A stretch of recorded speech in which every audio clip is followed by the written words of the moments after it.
Assalamualaikum warahmatullahi wabarakatuh.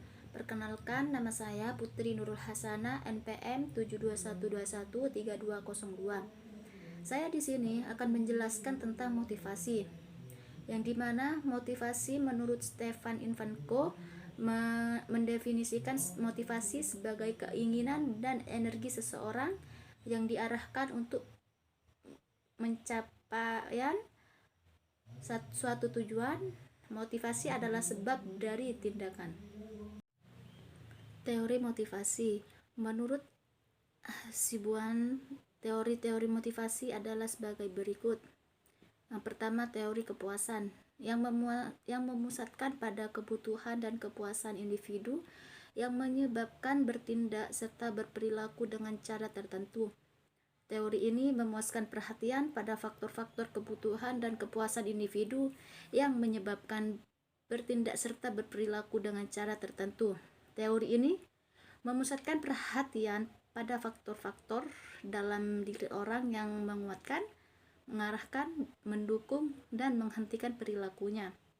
Yang kedua, teori motivasi proses yang memusatkan pada bagaimananya motivasi. Teori motivasi proses pada dasarnya menjawab pertanyaan bagaimana menguatkan, mengarahkan, memelihara, dan menghentikan perilaku individu-individu agar setiap individu bekerja sesuai dengan keinginan manajer.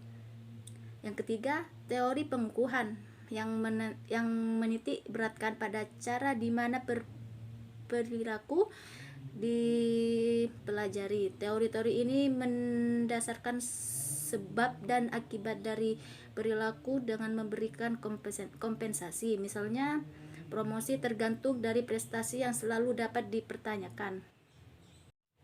Faktor-faktor yang mempengaruhi motivasi kerja. Menurut Herzberg mengklaim telah menemukan penjelasan faktor-faktor yang mempengaruhi motivasi kerja, yaitu yang pertama, hygiene factors yang meliputi gaji, kehidupan pribadi, kualitas supervisi, kondisi kerja, jaminan kerja, hubungan antar pribadi, kebijaksanaan, dan administrasi perusahaan. Yang kedua, motivation factors yang dikaitkan dengan isi pekerjaan, mencakup keberhasilan, pengakuan pekerjaan yang menentang, peningkatan dan pertumbuhan dalam pekerjaan. Adapun tujuan motivasi, menurut Hasibuan, tujuan motivasi antara lain sebagai berikut. Yang pertama, meningkatkan moral dan kepuasan kerja karyawan. Yang kedua, meningkatkan produktivitas kerja karyawan. Yang ketiga, mempertahankan kestabilan karyawan perusahaan. Yang keempat, meningkatkan kedisiplinan karyawan. Yang kelima,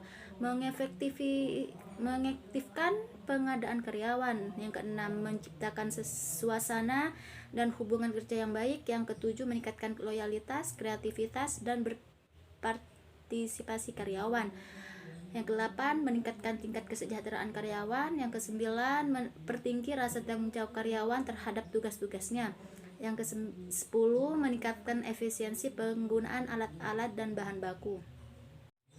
Jenis-jenis motivasi. Menurut Hasibuan, ada 2 jenis motivasi, yaitu yang pertama, motivasi positif, yang dimana manajer memotivasi bawahan dengan memberikan hadiah kepada mereka yang berprestasi di atas prestasi standar. Dengan motivasi positif, semangat kerja bawahan akan meningkat karena umumnya manusia senang menerima yang baik-baik saja. Yang kedua, motivasi negatif, yang dimana manajer memotivasi bawahan dengan standar mereka akan mendapat hukuman. Dengan motivasi negatif ini, semangat kerja bawahan dalam jangka waktu pendek akan meningkat karena mereka takut mendapat hukuman, tetapi untuk jangka waktu panjang dapat berakibat kurang baik. Motivasi positif. Motivasi positif ini berasal dari dorongan internal untuk mencari kesenangan. Kita lebih mungkin untuk bertindak ketika hasil dari suatu tindakan berdampak langsung pada satu kebutuhan jika kita seperti kebutuhan akan aktualisasi diri atau harga diri, atau juga bisa seperti mendapatkan bonus atau hadiah yang bersifat material. Beberapa orang merespon motivasi positif dengan sangat baik. memikirkan kesenangan menjadi mandiri secara finansial atau diakui dengan baik dalam suatu industri dapat mendorong orang untuk mencapai prestasi yang mustahil dalam karir mereka. Adapun motivasi negatif, yang dimana motivasi negatif ini merupakan tentang hukuman dan ketakutan. Ini adalah jenis motivasi yang membuat kita berhenti merokok karena kita telah menyaksikan seseorang berjuang melawan kanker. Tentu saja tidak setiap motivasi harus dramatis atau mengerikan. Kita dapat termotivasi untuk tetap bekerja karena tidak ingin kehilangan rumah, atau dapat membayar tagihan tepat waktu karena ingin menghindari hukuman. Adapun pandangan motivasi dalam organisasi dapat dilihat dari 3 jenis teori motivasi yang ada, yaitu yang pertama, model tradisional, yang dimana tidak lepas dari teori manajemen ilmiah yang dikemukakan oleh Frederick Winslow Taylor. Model ini mengisyaratkan bagaimana manajer menentukan pekerjaan-pekerjaan yang harus dilakukan dengan sistem pengupahan insentif untuk memacu para pekerja agar memberikan produktivitas yang tinggi. Yang kedua, model hubungan manusiawi.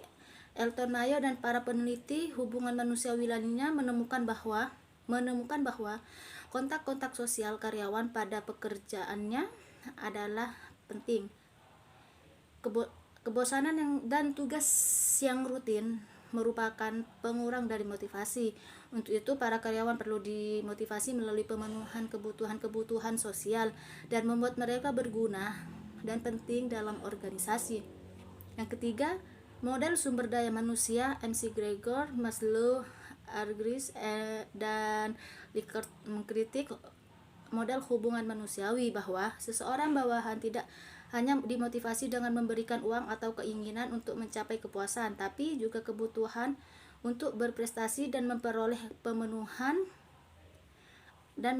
pekerjaan yang berarti, dalam arti lebih menyukai pemenuhan kepuasan dari suatu prestasi kerja yang baik, diberi tanggung jawab yang lebih besar untuk pembuatan keputusan dan pelaksanaan tugas.